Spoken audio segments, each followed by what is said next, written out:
Hola, muy buenas noches. Tengan todos nuestros radioescuchas de Política en Plural que hoy nos están acompañando a través de esta nuestra emisora Radio Educación.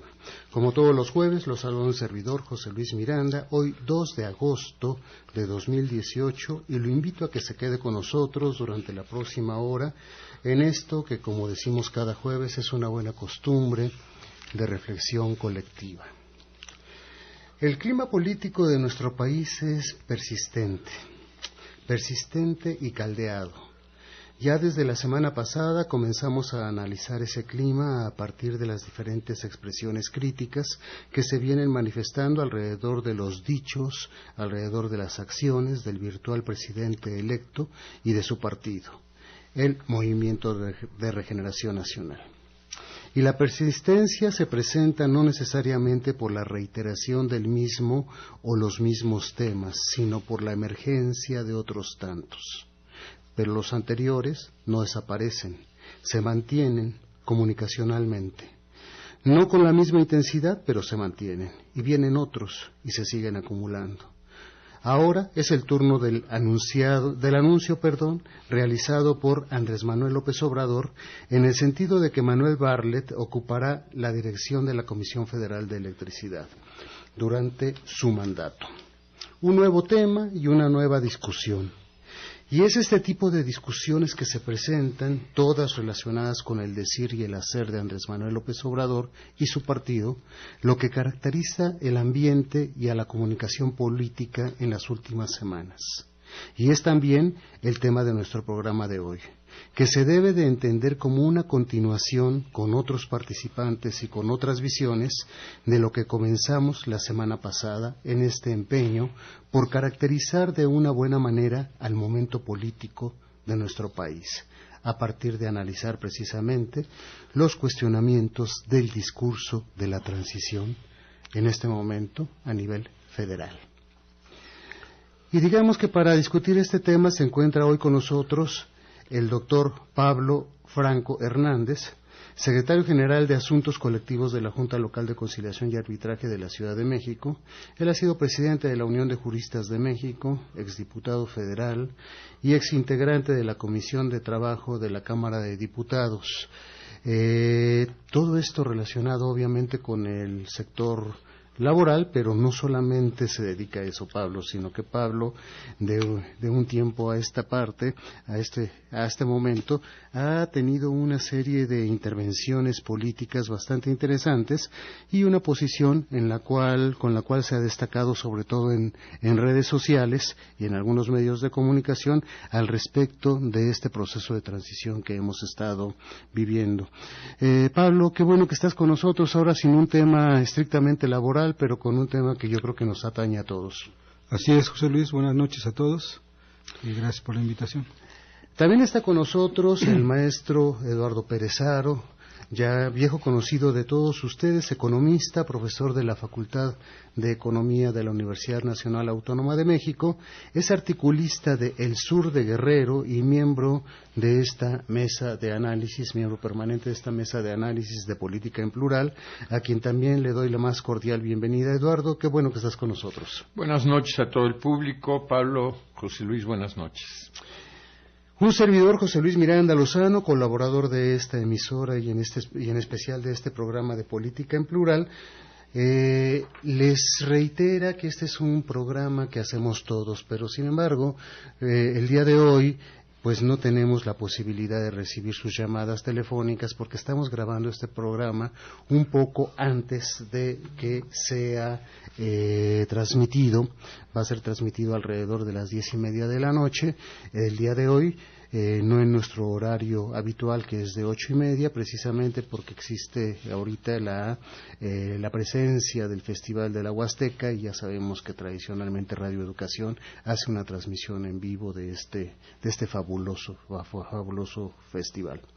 Pero les recuerdo que tenemos nuestro correo electrónico donde nos puede contactar, y también nuestras redes sociales.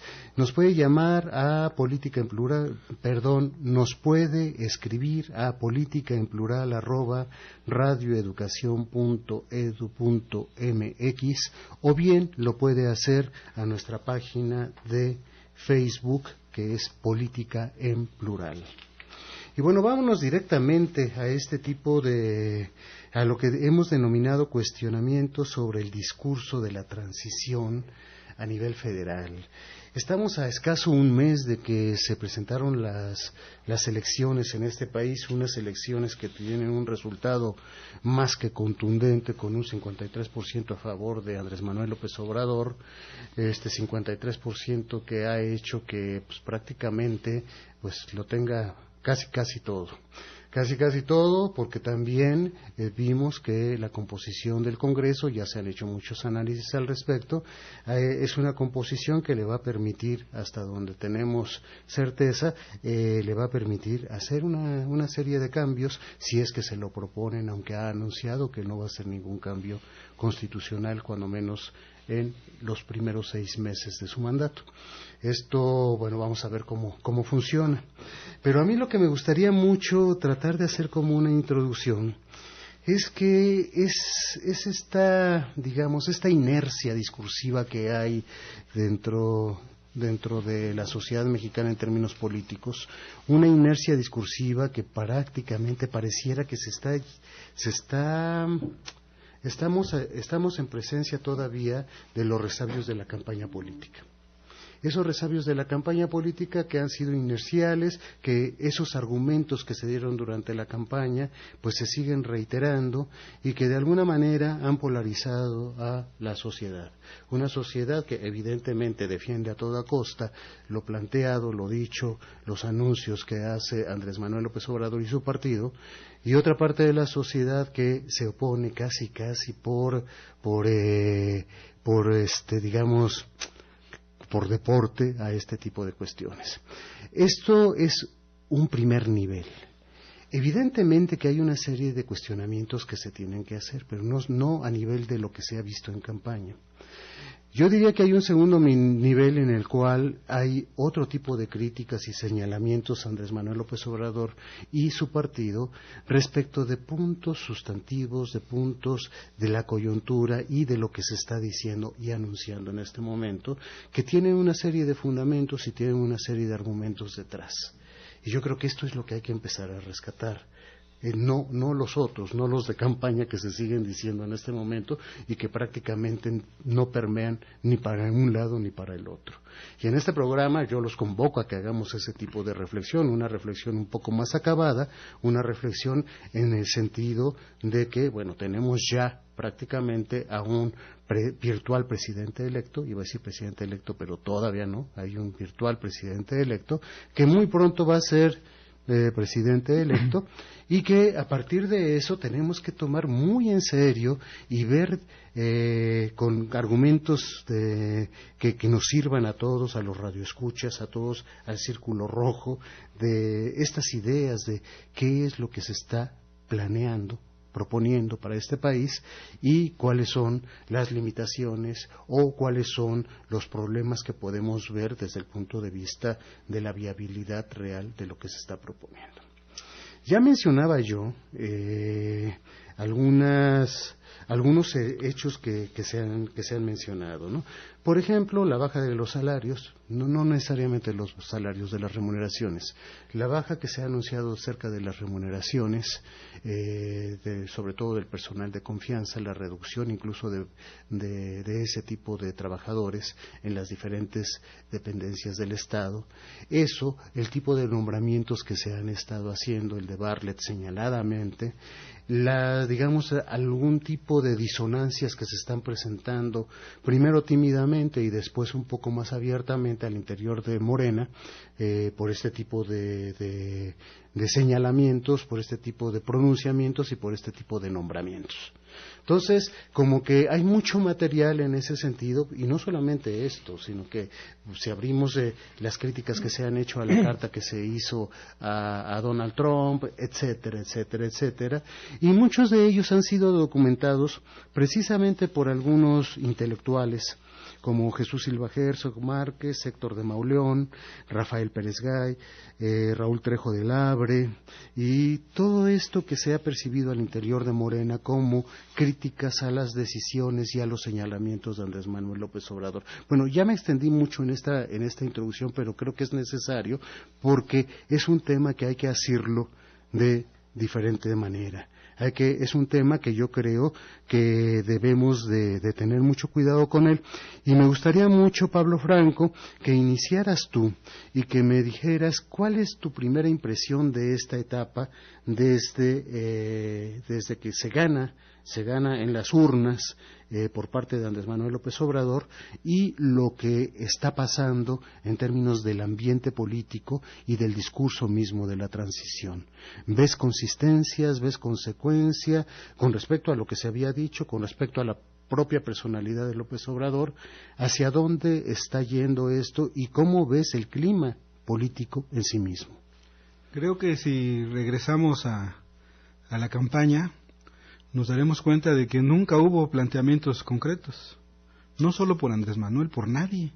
Es decir, fue una campaña política de discursos genéricos, planteamientos de Andrés Manuel más o menos coherentes con su trayectoria, plantear la lucha contra la corrupción como el principal problema, descalificar a los oponentes, y que bueno, eso desde luego que le ha permitido continuar una campaña que no ha terminado y que le garantizó la formación de una mayoría electoral, que bueno, tuvo que ver también mucho con la formación de esa mayoría electoral, el hecho de que lo que llamamos los poderes fácticos, pues terminaron viéndolo como la única opción. Digo, a mí me parece más que evidente el hecho de que los medios de comunicación como Televisa, desde luego que le dedicaron mayor tiempo a él, y quizá en otras épocas también le dedicaban mucho tiempo a cubrir su campaña, pero esta vez le dedicaban tiempo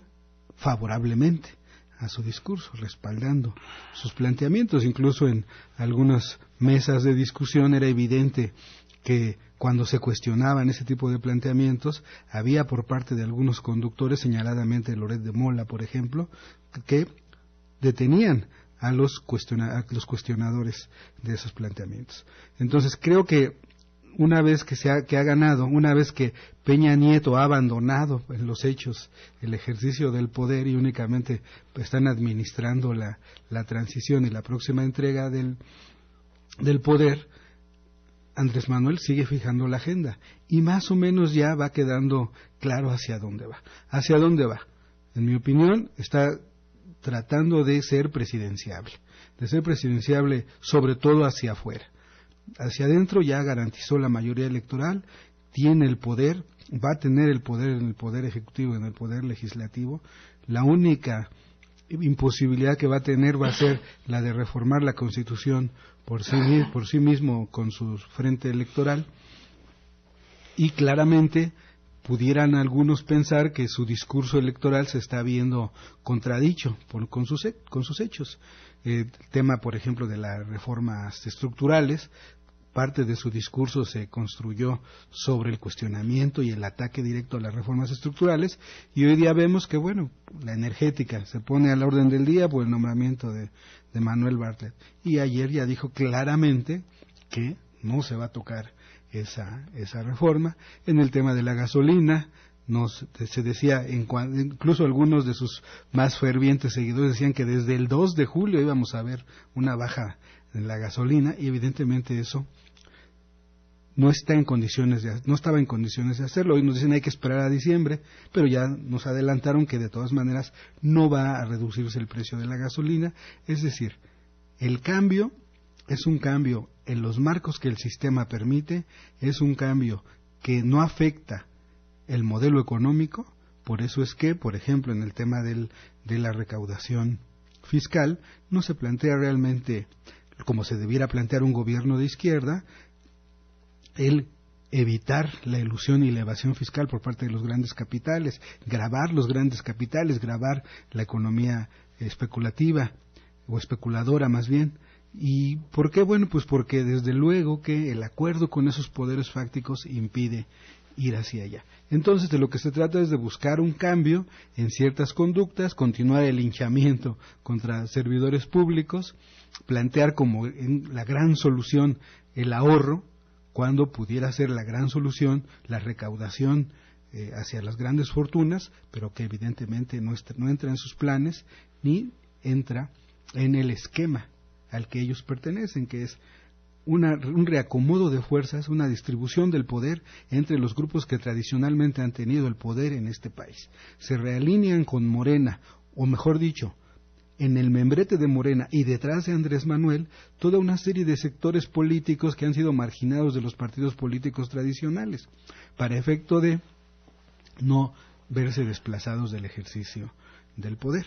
Y bueno, también eso nos permite ver que el cambio pues es eso, un cambio de personas dentro de un modelo económico que pareciera intocable.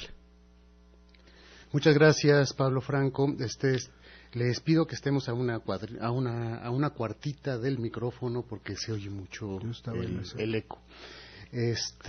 A ver, hay una serie de cosas que yo creo que se afirman y son muy fuertes, son como muy fuertes. Todavía se avisora una continuidad al parecer porque hay un reaglutinamiento, un realineamiento de fuerzas que no quieren perder el poder y que precisamente por eso es que están al interior de Morena y en esto que va a ser el aparato de gobierno primero.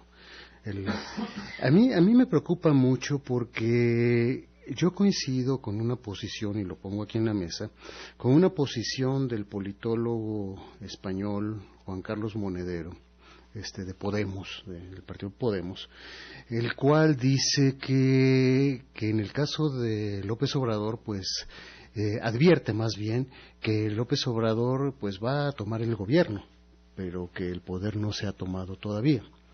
Y ese poder no tiene que ver, porque Pablo decía que ya se tiene el poder. Incluso mencionas, Pablo, que hay un poder que se mantiene ya, y es el poder de las televisoras, particularmente haces énfasis en Televisa, que está ahí ya con López Obrador.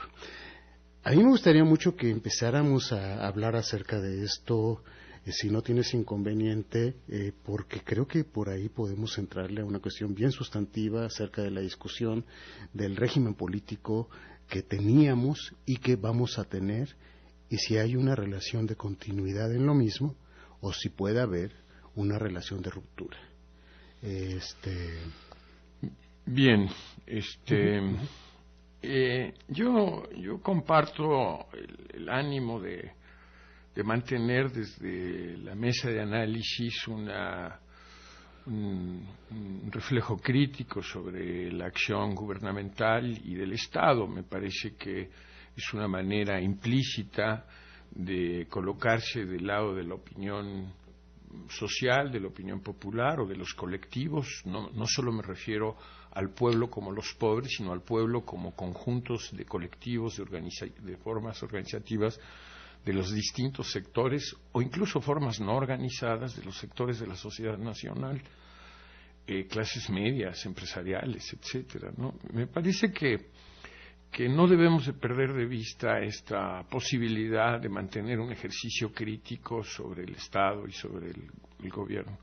Pero creo que también es muy importante contextuarnos, no trabajar inercialmente el análisis de cara al Estado y al gobierno en ciernes, digámoslo así, porque necesitamos reconocernos en una condición singular que ha sido el poderoso voto popular que ha decidido llevar a Andrés Manuel López Obrador a la presidencia de la República, y es que esto significa de suyo una crítica de la sociedad a la tradición del poder del Estado y del poder gubernamental.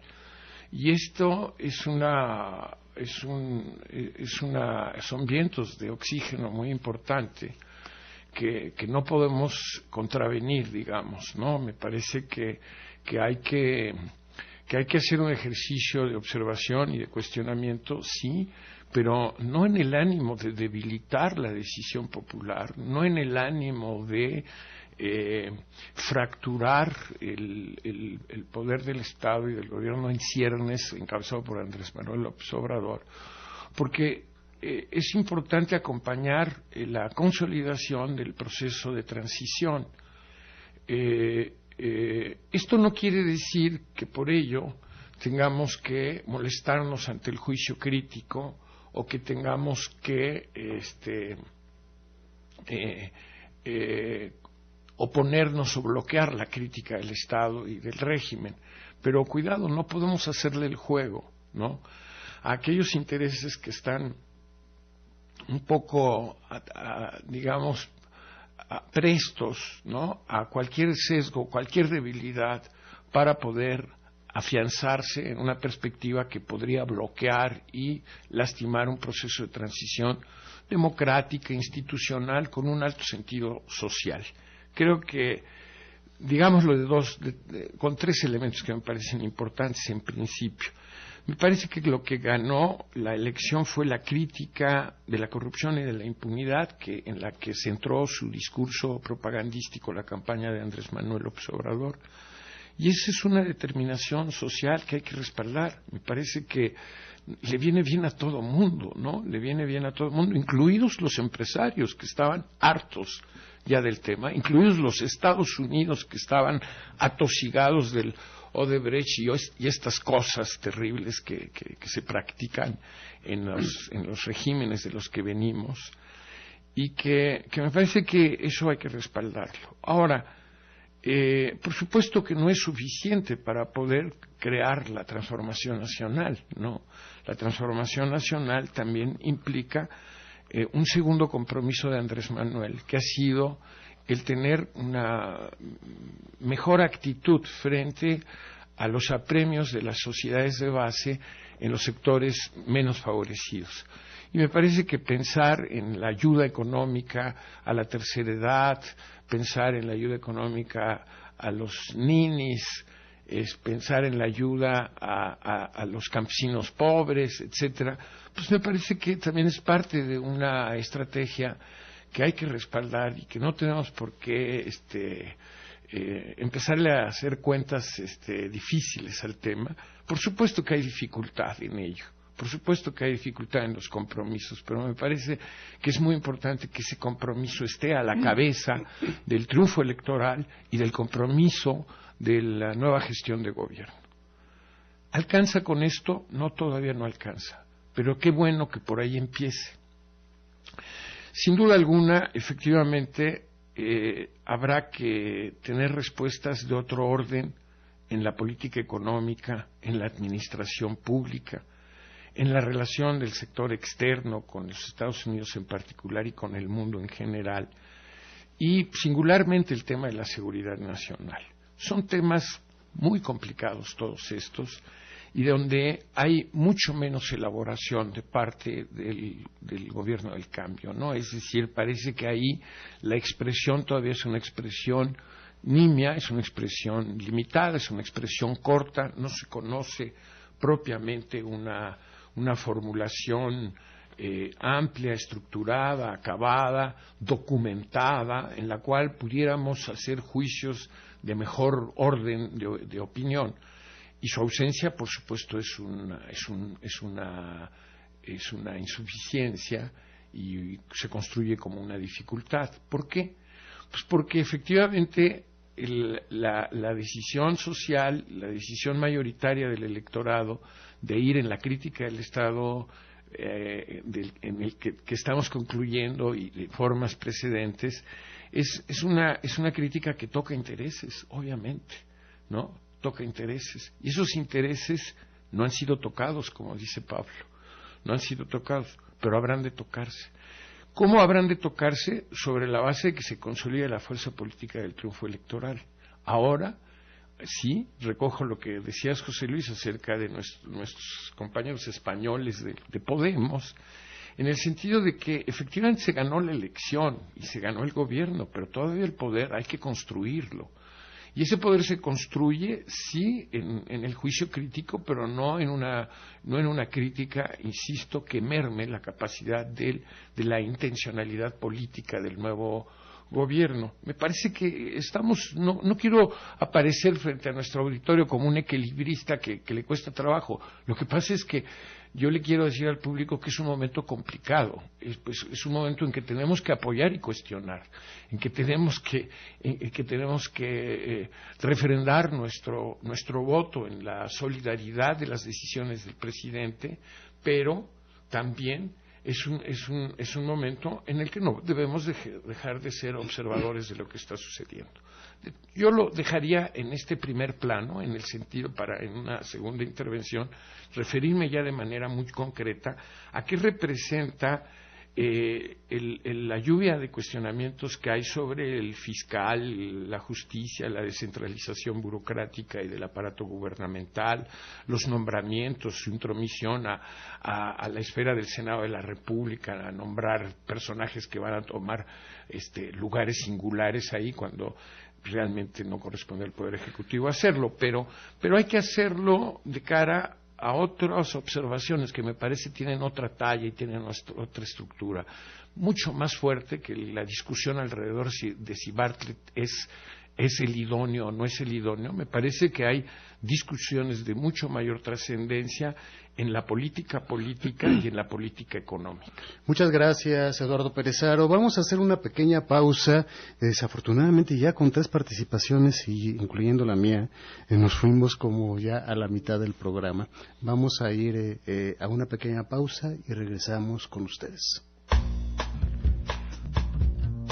Acerca de los cuestionamientos sobre el discurso de la transición, en esta ocasión lo estamos haciendo a nivel federal, de todo lo que está pasando a nivel federal, y es prácticamente todo. Un tema de esta naturaleza es todo y nada, es la síntesis de todo lo político en un momento de coyuntura específico, que estos momentos de coyuntura, los que estudiamos ciencia política y los que sabemos un poquito de algo acerca de estas cosas, pueden ser momentos que son explosivos, que pueden ser puntos de inflexión o puntos de continuidad.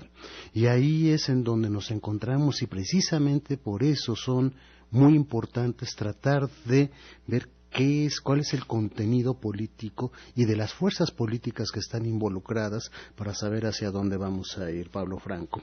En ese sentido, bueno, un poquito más para tratar de avanzar en lo que estamos viendo, ha habido, como yo decía al principio, una serie de críticas de carácter puntual, que se dan, y además se dan con voces bastante calificadas, ya los mencionaba yo.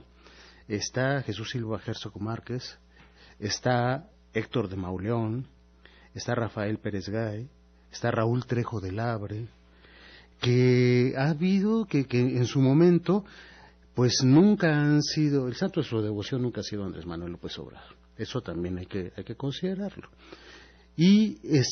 Pero de todas maneras hay una serie de reacciones que muchas veces yo estoy viendo, y eso es un punto de vista personal que pongo aquí en la mesa de discusión, creo que muchas veces obedecen más a esa inercia que yo mencionaba al principio, que a cuestionamientos realmente armados con argumentos, porque hay una cantidad de crítica que es muy poco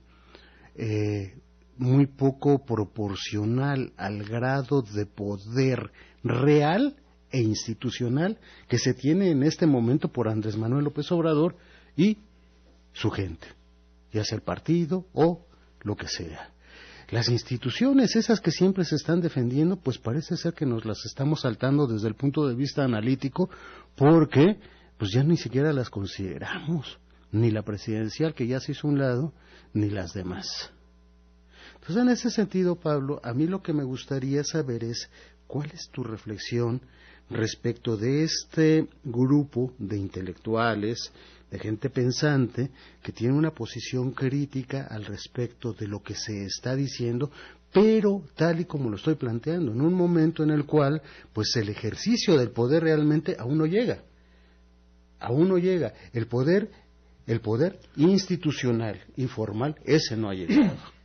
El otro poder se ejerce, y es el poder que te da el 53% de la votación, como bien lo decía Eduardo Pérez-Haro.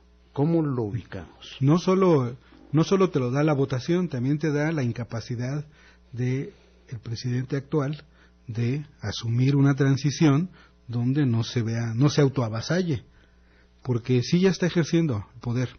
Por ejemplo, ya lo vamos a ver en estos días cuando Peña Nieto envíe la iniciativa para reformar la ley orgánica de la Administración Pública Federal para crear la Secretaría de Seguridad Pública por mandato, por instrucciones del presidente virtualmente electo, que por cierto no ha sido declarado presidente electo porque uno de los partidos que lo apoyó presentó como 150 impugnaciones, es decir, lo cual es parte de los contrasentidos que nos presenta esta transición del poder de un solo hombre. Es decir, para mí no me parece excesiva ninguna crítica.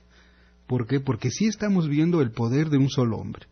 Este cambio de gobierno, que no cambio de régimen, para mí es el mismo régimen, nada más tenemos un cambio de gobierno, se da sobre la base del trabajo político de un hombre que ha sido tesonero, trabajador, comprometido con su causa, con su aspiración personal, y que logró construir alrededor de él, o más bien detrás de él, una fuerza política que le permitió garantizar lo que ha tenido el respaldo de la gran mayoría de la población o de la mayoría de los votantes, de una mayoría absoluta.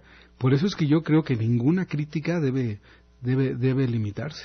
Por el contrario, que debemos evitar caer en una situación de autoritarismo, porque estamos en esa posibilidad. Quienes hemos conocido a Andrés Manuel de cerca sabemos que es un hombre que no le gusta que se le contradiga, sabemos que es un hombre que te da línea de cualquier tema.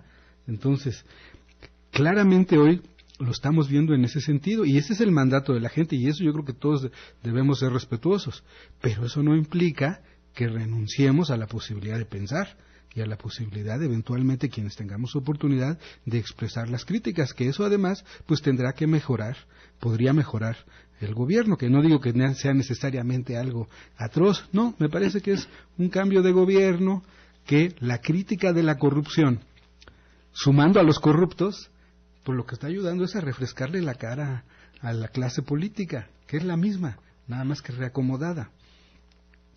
Lo que tenemos es, pues, un nuevo, dentro del sistema, un estilo personal de gobernar, que es el de Andrés Manuel. Pero si yo sostengo que si hay un priista químicamente puro en este país, hoy en día es Andrés Manuel. Aquí estamos en una presencia de un político, de un animal político, como se dice, que ha sabido entender las aspiraciones de la gente, los hartazgos de la gente, y le ha sabido transmitir la posibilidad de un cambio sin, insisto, tocar verdaderamente el sistema, sino que corrigiendo los errores del sistema. Decir, por ejemplo, que la corrupción es el gran problema, claro que sí, pero sin tocar los intereses de los empresarios, que son corruptos. Es decir, en este país tenemos una clase empresarial que ha tenido que organizarse, funcionar con base en las reglas del sistema, y que se ha visto beneficiar de las reglas del sistema. Tenemos propuestas de transformación, ni siquiera de transformación. El tema, por ejemplo, principal de los programas sociales, que son simplemente es avisarle a la gente que está condenada a la pobreza. ¿Por qué? Porque no se está planteando, por ejemplo, creación de empleo digno, un programa de empleo decente. No se está planteando un modelo económico donde la distribución de la riqueza se dé de una manera social y no con ayudas del Estado para la subsistencia.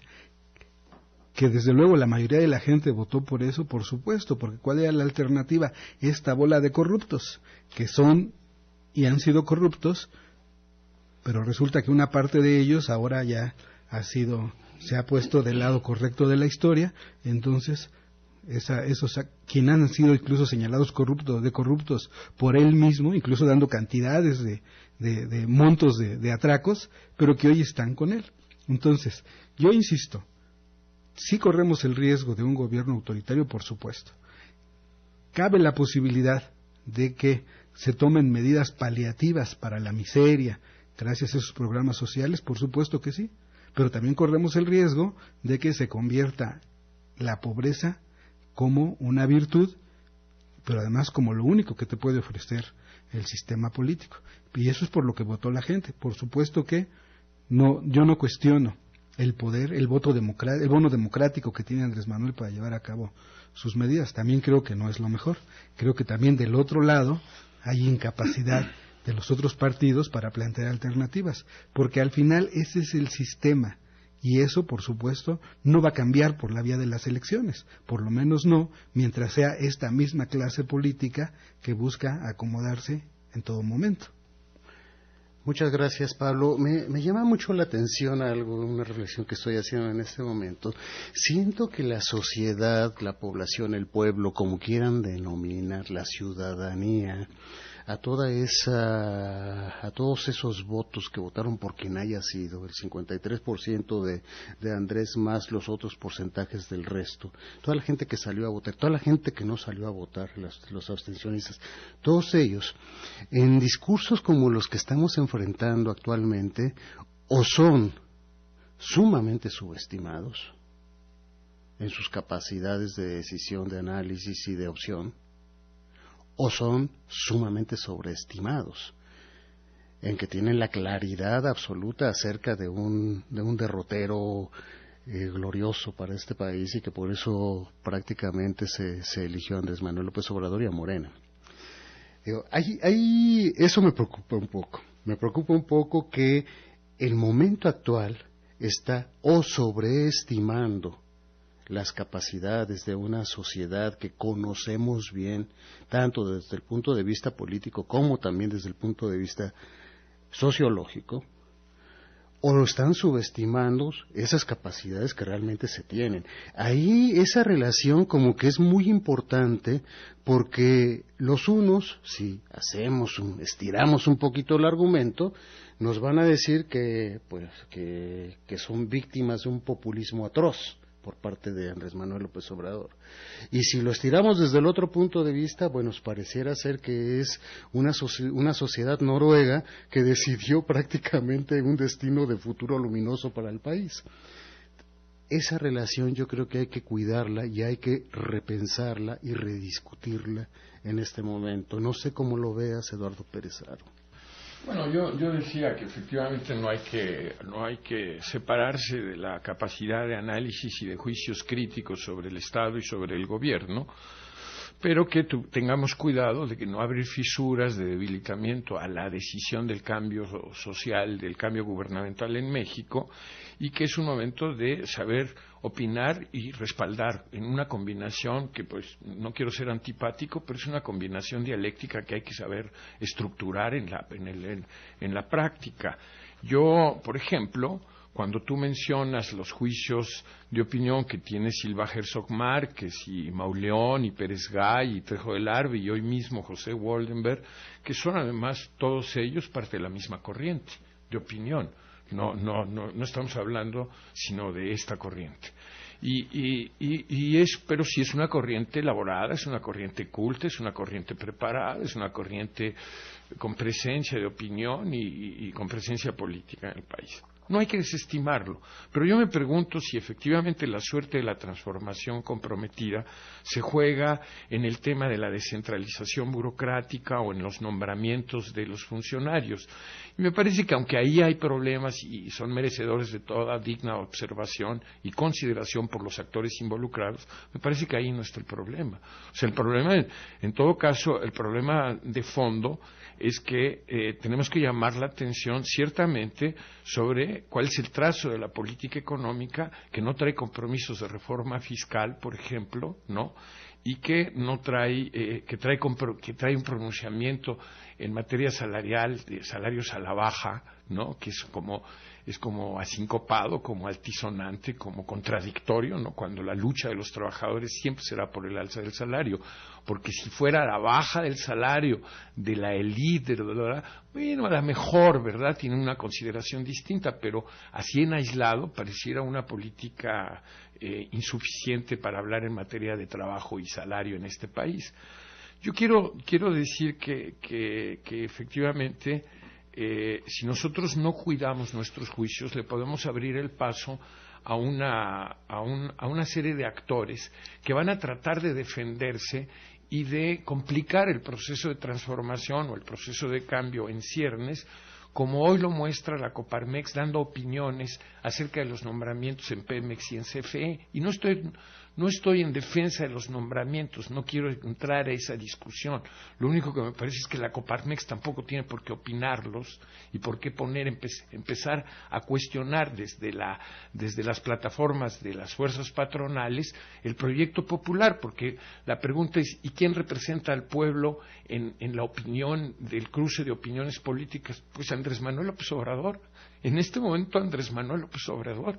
Y entonces me parece que hay que defenderle el tema, digamos, el sistema de opinión y de decisión que está tomando el presidente virtualmente electo en principio. Más bien yo llamaría la atención de que no estando ahí las discusiones centrales, ¿cuáles son las discusiones de fondo? Y yo estoy de acuerdo con Pablo, no tocar el modelo económico, y dejarse amedrentar por la Coparmex o por otros grupos empresariales, me parece que esto es contribuir a debilitar la línea de cambio. Yo creo que al contrario, tenemos que hacer un señalamiento de que tenemos que fortalecer la base de apoyo popular al régimen de cambio, porque necesitamos efectivamente contrapuntear, ¿no?, los intereses de los organismos patronales que han sido privilegiados, no de los organismos como tales, como corporaciones, sino de los personeros que han sido beneficiarios de la monopolización de la economía mexicana, del sector externo, etcétera, etcétera. ¿Qué quiero decir con esto? Que efectivamente la política social puede ser más robusta si hay una perspectiva de ingreso superior.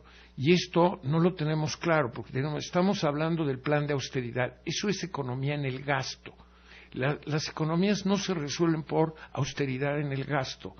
Sí hay que hacer austeridad en el gasto, sí hay que cortar privilegios, pero necesitamos resolver la línea de ingresos, no de egresos, la línea de ingresos. Y en la línea de ingresos, ir concomitante de una reforma fiscal que efectivamente, ¿no?, involucre a los sectores que han sido intocados en materia fiscal. Ya se denunciaban desde la época de Felipe Calderón que gran parte del empresariado gozaba de que no pagaba impuestos, lo dijo el entonces presidente de la República. Entonces, sí hay necesidades de orden superior que deberíamos de colocar sobre la mesa y empujarlas junto con la sociedad nacional para que efectivamente hubiera lugar a una estrategia económica con posibilidades superiores que pudieran darle respaldo de largo plazo a la política social o a la política de crecimiento en general y la política social, porque si nosotros no atendemos este punto de apoyo, me parece que estamos discutiendo en la periferia del problema. Estamos discutiendo los nombramientos y la descentralización cuando no estamos discutiendo dónde está el ingreso. Estamos discutiendo el problema del gasto, pero no estamos discutiendo el problema del ingreso. Y déjenmelo decir en calidad de economista, el problema de una economía está en el financiamiento del desarrollo, no solo en la austeridad del gasto. La austeridad del gasto, bienvenida, pues es una recomendación del Fondo Monetario Internacional. O sea, la austeridad del gasto está en el discurso de todas las economías neoliberales. Entonces no es suficiente. Yo creo que efectivamente es necesario abrir una discusión seria con el respaldo de la opinión social, de la opinión popular, para que efectivamente la línea de ingresos represente inversión y empleo, crecimiento económico y distribución del ingreso. Y vuelvo al punto, con reforma fiscal, porque un gobierno que se debilite en la línea de ingresos es un gobierno que pierde fuerza para poder darle mantenimiento al compromiso social y de crecimiento económico también. Gracias, Eduardo Pérez-Haro. Pablo Franco, ¿cómo lo ves? Yo coincido plenamente con Eduardo, es decir, al final estamos dentro del modelo neoliberal. Las medidas que se puedan tomar pues son paliativos y son como cuando juegas para la grada, ¿no? Es decir, estamos contra la corrupción, vamos a acabar con los privilegios, lo cual es perfectamente plausible, pero un cambio de régimen implicaría pues una distribución de la riqueza que efectivamente lleve la justicia social, que a lo mejor puede ser un discurso manido o atrasado, pues es lo que nos hace falta, es decir, una distribución de la riqueza más o menos que nos lleve a cierta equidad social y económica. Y mientras no haya una política fiscal que haga que los grandes empresarios paguen impuestos, podemos ver este tipo de pequeños affairs, por ejemplo, con Coparmex. Coparmex es un sindicato que representa hoy día a un sector de los empresarios. No olvidemos que otro importante sector del empresariado está, no solo con Andrés Manuel, va a estar en el gobierno.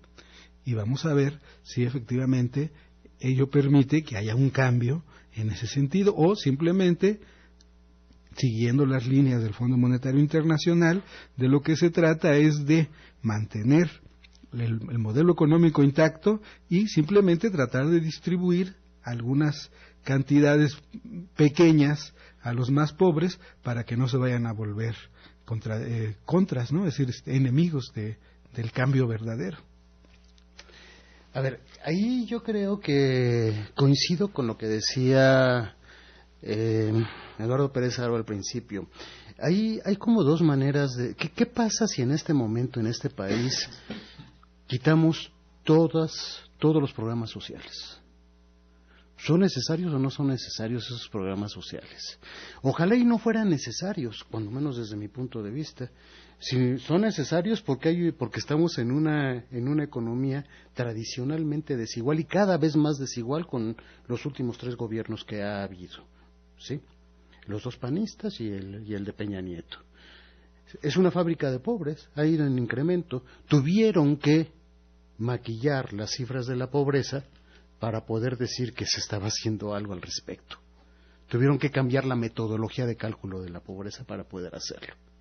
Entonces, digamos, a ver, hay una parte que es necesario hacer en términos de los programas sociales, porque si no, simple y llanamente, si no le llegan esos programas sociales a la gente, pues difícilmente sobrevive. Estoy hablando de programas sociales que sí tienen una función social y también, obviamente, que han tenido y los siguen teniendo una función política. Me dice producción que tenemos 6 minutos para poder abordar este tema y hacer un cierre. Vale. 3 y 3. Eduardo Pérez Arbo. Mira, yo creo que hay una frase que has expresado que me parece que ayuda a sintetizar y expresarlo por lo conducente de manera directa. Hemos venido fabricando una fábrica de pobres, ¿no? Bueno, pues lo que hay que reventar es la fábrica de pobres, ¿no? La pregunta de si los programas sociales son necesarios, creo que son muy necesarios los programas, esos y otros más. O sea, creo que los apremios de la pobreza, los apremios en la salud, los apremios en materia educativa, tienen que ser atendidos. Los apremios del ingreso de los sectores marginales del campo y la ciudad tienen que ser atendidos. Esos no tienen por qué dejar que se esté pateando el bote y llevarlos a otro tiempo y que ya después, que primero se genera la riqueza y luego se distribuye. No, nada. O sea, eso se tiene que atender de inmediato y bienvenidos los programas sociales. El problema no está ahí, el problema está en cómo reventamos la fábrica de pobres. Es decir, otra vez regreso al planteamiento de cómo vamos a crear el ingreso con el cual no solo vamos a mantener los programas sociales, sino ampliarlos y desarrollarlos. Pero no nos olvidemos de una cosa muy importante. Por encima de la dádiva, el mecanismo de distribución del ingreso por excelencia es el trabajo, el empleo. Es decir, lo que necesitamos es que la gente no que tenga ayudas solamente, sino que tenga trabajo, que tenga ingreso. Y eso se desarrolla creando condiciones para la inversión bajo ciertos criterios que pasan por golpear los monopolios y por efectivamente fortalecer la política fiscal del Estado. Si no lo hacemos, me parece que más nos vamos a entretener en un galimatías interno, mientras en el mundo las condiciones se exacerban de una manera adversa a las posibilidades pues de toda economía, porque el mundo rico en el mundo está problematizado y eso nos puede complicar las circunstancias. Gracias, Eduardo. Pablo Franco. Yo coincido plenamente y creo que claramente no hemos visto en Andrés Manuel candidato y en Andrés Manuel post elecciones, no hemos visto un discurso que nos hable, por ejemplo, de su política laboral. Entonces, vamos a crear empleos bien pagados, pero no se dice cómo, no se dice dónde.